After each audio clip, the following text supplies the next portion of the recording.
Tangled as political allegory.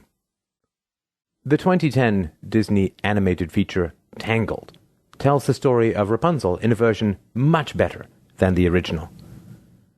The original had only one gimmick, the hair of the girl in the tower that the evil pretend mother and also the lover climb up to see her, but was otherwise not very interesting by comparison to the re-release.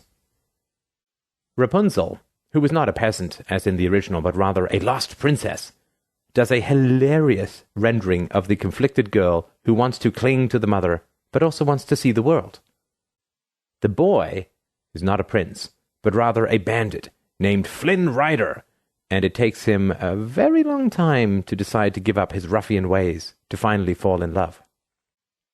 And the story mercifully leaves out some very strange aspects of the original Brothers Grimm, including the wildly implausible idea that a husband would give up child-rearing rights to his wife's child in exchange for free access to the neighbor's lettuce patch. Of course, the original is in the public domain by now, just as with all the great Disney blockbusters. Not all are improvements on the original, but this film certainly is.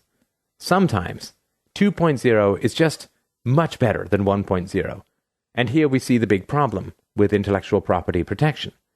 It freezes the first release as the only release for up to several generations.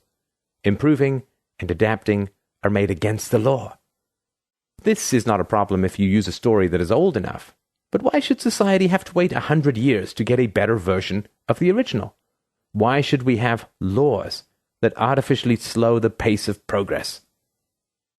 But back to the movie. I saw it because a Facebook friend, Matt Zitsky, suggested that the entire movie might be seen as an allegory of, quote, government oppression and tactics to hold themselves as rulers over the people.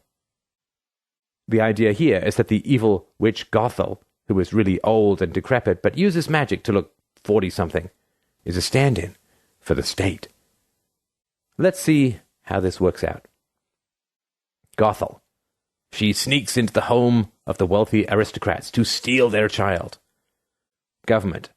It sneaks into our bank accounts to steal money, steals purchasing power by depreciating the currency, and kidnaps children by bribing them and drafting them into captive military service. Gothel pretends she is young, pretty, and has the best interests of Rapunzel in mind, whereas she is really old, ugly, vain, and holds Rapunzel in a tower to sustain the spell that keeps reality at bay. Government pretends that it is representing us to provide collective goods in our own interests, whereas it is really serving itself and providing for special interests at our expense. Gothel makes up constant lies to keep Rapunzel from finding a way out of the tower, all based on the idea that the world outside is really full of evil people who mean to do her harm. Government makes up constant lies to keep us whipped up in a nationalist frenzy, all based on the idea that the world outside is really full of evil people who mean to do us harm. Gothel flatters Rapunzel and makes her a much-vaunted hazelnut soup. What's so great about that?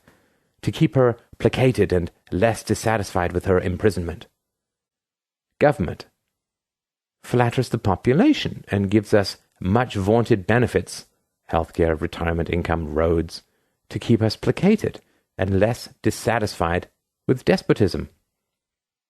Gothel makes Rapunzel afraid of her freedom and unconscious of her true identity as the lost princess so that she won't run away. Government makes the population afraid of freedom and unconscious of our true human rights so that we won't demand them. Gothel sustains herself like a parasite. So long as Rapunzel doesn't cut her hair, which she could do at any time, Gothel will still look presentable in a size 9. Government sustains itself like a parasite and builds monuments to itself. So long as we don't stop obeying and paying, which we could do at any time, government officials and bureaucrats can have the high life. Gothel falls to her death once Rapunzel's hair is cut and the spell is broken. Government falls to its death once the population wises up and cuts its ties to the state. So yes, I can go along with the idea that this is an allegory. As a final note, this film is absolutely gorgeous in every way. The musical score, perhaps unwittingly, is a hilarious caricature of modern Broadway show tunes. In both respects, the film ends up embodying the best of the new in the context of a story about enslavement, which is the perpetual and universal issue that every generation must fight against.